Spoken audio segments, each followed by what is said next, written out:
Grand entretien sur le rapport publié aujourd'hui par la commission d'enquête sur les violences dans les établissements scolaires, consacré notamment à l'affaire Bettara. Nous recevons, Léa, les deux co-rapporteurs de cette commission. Violette Spilbout, bonjour. Vous êtes députée du Nord, parti Ensemble de la République, Ensemble pour la République. Et Paul Vannier, vous êtes député La France Insoumise du Val d'Oise. Vous avez donc travaillé ensemble pour cette commission d'enquête. Soyez les bienvenus sur Inter. Vous nous dévoilez donc en exclusivité le contenu de ce rapport. Un rapport dense, 330 pages, 50 recommandations pour prévenir et lutter contre les violences dans les écoles, collèges et lycées. Vous avez entendu plus de 130 personnes pendant près de 60 heures. L'audition la plus médiatique fut celle du Premier ministre François Bayrou. On va y venir. Avant d'entrer dans le détail de votre rapport, de votre travail, diriez-vous que les violences que vous avez rencontrées sont des violences systémiques ou des violences circonscrites à quelques établissements problématiques? Violette Spilbout. Bonjour. Ce qu'on a constaté avec les nombreux témoignages, plus de 200 témoignages qui nous sont arrivés depuis plusieurs mois pendant cette commission d'enquête, c'est que ces violences à l'école ont eu lieu dans toute la France, dans des centaines d'établissements, avec des milliers de victimes pendant des années. Donc oui, on peut dire que c'était systémique, qu'elles sont encore présentes aujourd'hui dans des établissements privés, publics. On a de nombreux cas qui nous sont soulevés avec des victimes qui ne se sentent pas entendues. Et donc, je crois que d'une affaire Bettaram, qui a été le point de départ de cette commission d'enquête sur l'initiative de mon collègue co-rapporteur Paul Vannier, on a aujourd'hui un phénomène qui est non seulement dénoncé dans ce rapport de la commission d'enquête, mais auquel on essaye de trouver des protections pour l'avenir.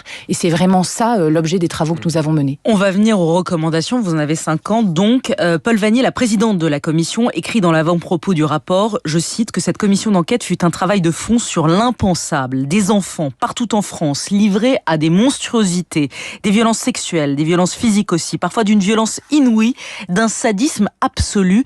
Il est difficile de se préparer à entendre l'inentendable. C'est ça que vous avez ressenti pendant toutes ces semaines de travail et d'audition, c'est que vous étiez en train d'entendre l'inentendable. Oui, moi, beaucoup des témoignages que nous avons reçus, je ne pouvais pas les imaginer. Je pouvais imaginer la violence verbale, psychologique, la violence physique, la violence sexuelle, le viol, mais je ne pouvais pas imaginer des actes de torture, des enfants à qui on injecte des piqûres d'eau, des enfants qu'on prive de sommeil, des enfants qu'on prive de nourriture pour les punir dans des jeux sadiques infinis durant des années et ravageant des vies tout entières. Évidemment, moi, je sors humainement et comme député profondément marqué, bouleversé, changé par cette commission d'enquête. 4 mois de rencontres, 4 mois d'audition, de contact avec l'horreur, m'a percuté, et m'a percuté aussi du point de vue de mes positions, des solutions, des recommandations, et je crois que notre rapport appelle à des ruptures, à une révolution dans le contrôle, dans la prévention, et c'est le fruit de cet échange avec les victimes qui, je veux insister là-dessus, elles nous ont accompagnés du début à la fin, hier soir encore. Nous avons eu un échange avec elles pour leur dire vers quoi nous allions ce matin, et nous avons été en contact quasiment permanent avec ces victimes de toute la France. Y a-t-il une audition, un témoignage qui vous est particulièrement marqué ou éprouvé, Violette Spilbout? Je crois que beaucoup nous ont éprouvés parce qu'on a commencé, la première audition était à l'Assemblée nationale, celle des premiers collectifs de victimes, les 8 premiers, il y en a 80 aujourd'hui, donc on voit combien cette commission d'enquête a aussi permis que la parole se libère et que les actions s'organisent. Je crois que celle qui m'a le plus profondément choquée et émue, c'est le déjeuner, le moment de partage que nous avons eu avec les victimes du village d'enfants de Riaumont, à Liévin. J'avais déjà rencontré quelques victimes de Riaumont, entendu des témoignages, mais au moment de ce déjeuner, juste avant que nous allions entrer dans le village de Riaumont pour saisir des documents sur place, l'échange a été bouleversant parce que nous étions en proximité. C'était 4 hommes. L'un était venu avec sa fille. Ce monsieur, Bruno, il avait 60 ans, avec sa fille d'une vingtaine d'années. Et j'ai pu, je crois, mesurer à ce moment-là avec beaucoup de de force, comment une souffrance d'enfant, qui parfois était enfouie pendant des années et qui est révélée à 60-65 ans, est encore une souffrance extrêmement violente et actuelle chez la victime, mais aussi chez les enfants, les petits-enfants parfois. Combien une violence sur un enfant marque toute une génération. Et c'est le cas de beaucoup de victimes qu'on a rencontrées. Et combien ces violences sur les enfants, et vous l'écrivez au début du rapport, combien ces violences sur les enfants ont été largement occultées pendant des années, comment on ne voulait pas voir. La violence sur les enfants est restée taboue pendant des années. C'est un sujet où on détourne les yeux parce que bon, voilà, c'est comme ça, il faut les éduquer à la dure, et c'était ça en fait qui nous faisait détourner les yeux. Le témoignage ou le moment qui vous a, vous, marqué, Paul Vannier? Moi, je dirais, j'ai participé à une réunion publique il y a quelques semaines dans un petit village d'Ille-et-Vilaine, à Bru, et il y avait une centaine de personnes devant moi sur des gradins, et pendant mon intervention, je vois une femme qui se met à pleurer. Et je suis marqué par ça, et tout d'un coup, son mari, qui est à côté d'elle, lève la main pour prendre la parole. Et c'est un ancien élève de Betharam. Et il prend la parole, et peut-être pour la première fois, il exprime les violences dont il a été l'objet. Et je vois dans ce moment...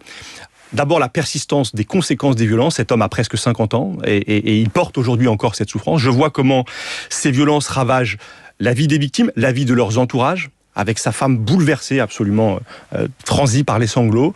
Et puis, je vois ce moment auquel nous contribuons tous ensemble et qui est un moment salvateur, celui de la libération de la parole, parce que pour la première fois, il dit devant d'autres ce dont il a été la victime. Et je crois que c'est ça aussi la force de cette commission d'enquête, c'est qu'à mesure que nous avons travaillé, nous avons déjà commencé à faire changer des choses, nous avons tout de suite été utiles. Et cette vague de libération de la parole, il faut continuer à l'encourager, à appeler les victimes à parler, à aller en justice, à porter plainte, y compris si les faits sont prescrits, car y compris si les faits sont prescrits, nous avons l'engagement du garde des Sceaux sur ce point. Des enquêtes sont ouvertes et elles peuvent permettre d'identifier des agresseurs qui seraient toujours aujourd'hui en contact d'enfants. Une de vos recommandations, c'est pour certains faits très graves de lever la prescription, d'annuler la prescription. C'est non seulement une de nos recommandations, mais c'est un vœu extrêmement fort chez l'ensemble des victimes, et c'est une revendication des associations de victimes, ils nous l'ont encore dit hier soir. C'est un sujet extrêmement complexe parce qu'aujourd'hui, les faits qui sont imprescriptibles dans la loi française, c'est les crimes contre l'humanité. Et puis ensuite, il y a des délais de prescription selon les délits commis sur mineurs. Mais c'est un sujet sur lequel nous avons travaillé ensemble avec Paul Vannier. C'est un sujet aussi qui a déjà mobilisé des députés à l'Assemblée nationale et des sénateurs. Et donc, nous recommandons dans notre rapport de revoir ces délais de prescription et de saisir l'Assemblée nationale pour y travailler en format transpartisan, parce qu'il n'y a que dans ce format transpartisan où nous pourrons vraiment changer la loi. Alors entrons dans le cœur de l'affaire Betharam, cet établissement catholique des Pyrénées-Atlantiques que les victimes appellent le goulag des Pyrénées. Expression sinistre. À ce jour, environ 250 plaintes ont été déposées impliquant des prêtres, des surveillants, parfois des élèves, dont 90 pour des violences à caractère sexuel. Des plaintes portent sur des faits commis entre les années 50 et 2010. Question simple, comment Betharam a-t-il été possible? Qu'est-ce qui, à vos yeux, après ces mois d'enquête, explique ce demi-siècle de violences continues, systématiques, de violences physiques, verbales, sexuelles, inouïes sur les élèves au sein de cet établissement? Paul Vannier.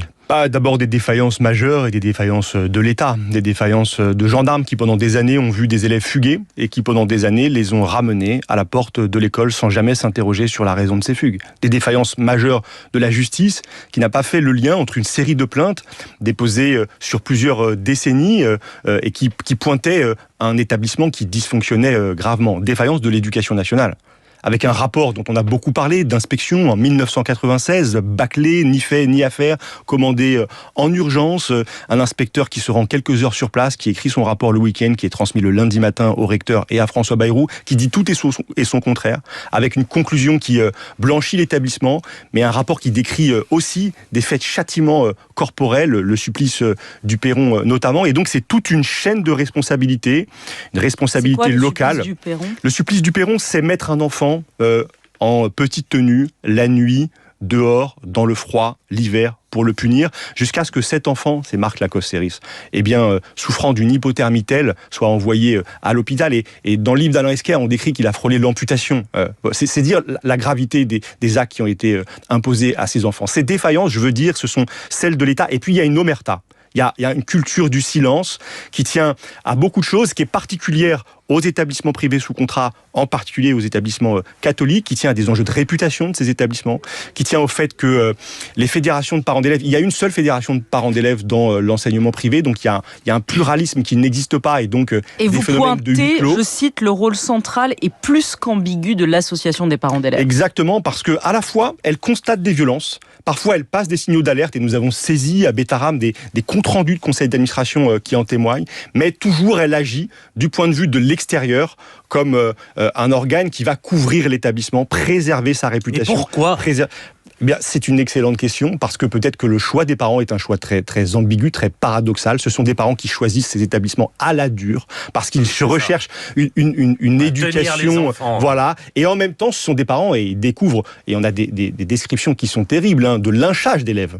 Qui sont des descriptions que les parents d'élèves assument, et ils découvrent que leurs enfants sont mis en danger, et il y a cette tension permanente qui les accompagne. Vous écrivez noir sur blanc dans le rapport que la violence était pour partie au moins institutionnalisée et constituait un produit d'appel de Betaram pour les parents. C'est-à-dire, je veux mettre mes enfants dans un établissement qui va redresser, qui va les faire filer droit.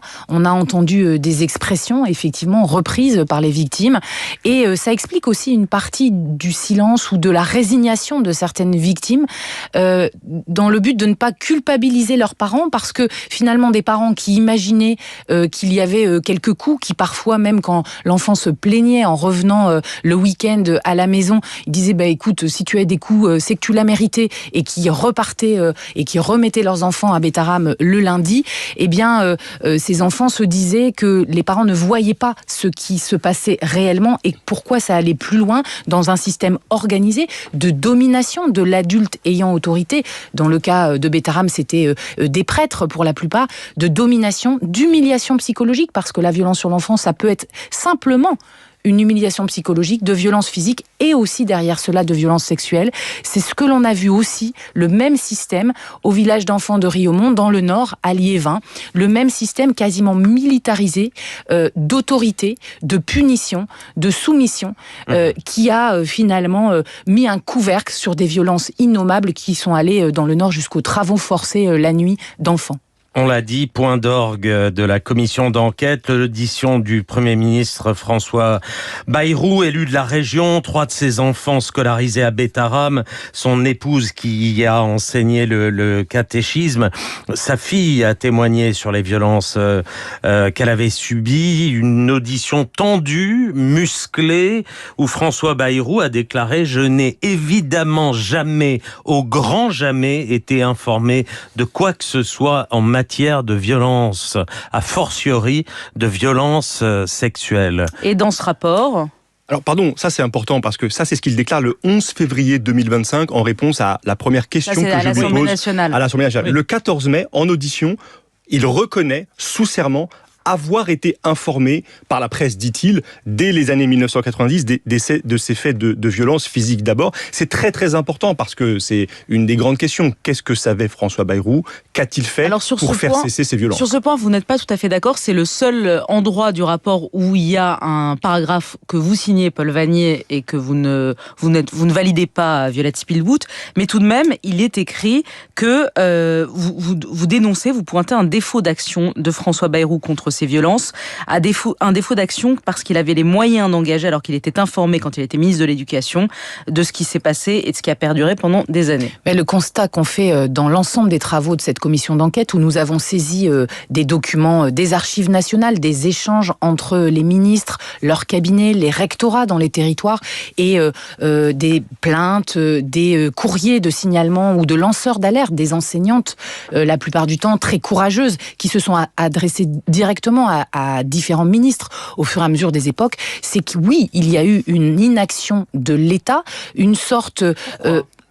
D'abord parce que l'organisation du pouvoir fait que dans beaucoup de cabinets ministériels, il y a des signalements de victimes, et encore aujourd'hui, qui arrivent, qui s'adressent personnellement au ministre, et le ministre, dans la masse, n'a pas organisé, on l'a entendu dans l'audition avec Elisabeth Guigou, qui à l'époque était ministre de la Justice, n'a pas organisé un système qui permet, lorsqu'il y a quelque chose de très grave, de réagir dans le temps. Le changement de ministre également montre qu'il y a eu des campagnes de sensibilisation, même d'action, quand Ségolène Royal était ministre de l'Éducation. Et puis quand elle n'est plus ministre et qu'elle passe à la famille, la campagne est terminée. On a vu des choses qui se sont enchaînées dans les différentes périodes et qui montrent que l'État, dans son entièreté, des années 50 à aujourd'hui, est co-responsable de cette inaction. Et c'est pour ça qu'on a noir sur blanc, le sujet de la reconnaissance des victimes. Et la défaillance claire de l'État, ça vous l'écrivez noir sur blanc et vous dites les victimes doivent être dédommagées, elles doivent être reconnues en tant que victimes par l'État de façon collective et individuelle, et elles doivent pouvoir être indemnisées avec un fonds d'indemnisation et reconnues notamment pour la souffrance psychologique, psychiatrique parfois que cela engendre, avec un suivi des soins qui doit pouvoir être pris en charge. Cette défaillance de l'État, il faut l'expliquer, elle a une cause politique. Il y a pendant des décennies une accusation, un rayon paralysant, celui de la guerre scolaire, qui a été brandi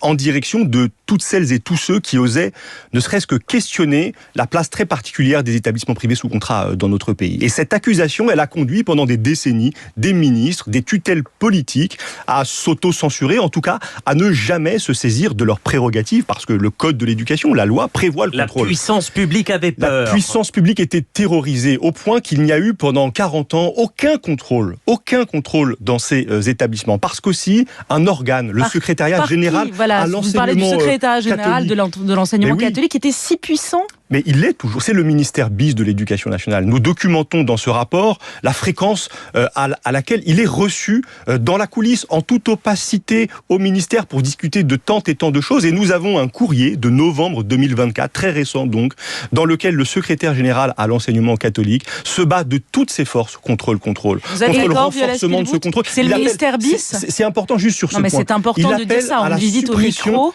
Des fiches du contrôle portant sur les internats en novembre 2024. C'est le ministère bis. Il est d'ailleurs décrit dans certaines notes de cabinet de ministres que nous avons saisis comme un lobby. Et ce lobby agit dans la coulisse depuis 40 ans. Vous employez les mêmes mots dans notre rapport. Paul Vannier. On n'a pas utilisé ce mot de ministère bis dans le rapport. En revanche, oui, constater que le secrétariat général à l'enseignement catholique, dans ce courrier du 24 novembre, est en rapport de force avec le ministère de l'Éducation pour dire comment il veut ou il ne veut pas que les établissements privés sous contrat catholiques soient inspectés, c'est une réalité, c'est un fait. Mais je tiens à dire aussi qu'au long de cette commission d'enquête, on a vu beaucoup de choses déjà changer. On a bougé les lignes, on a dérangé.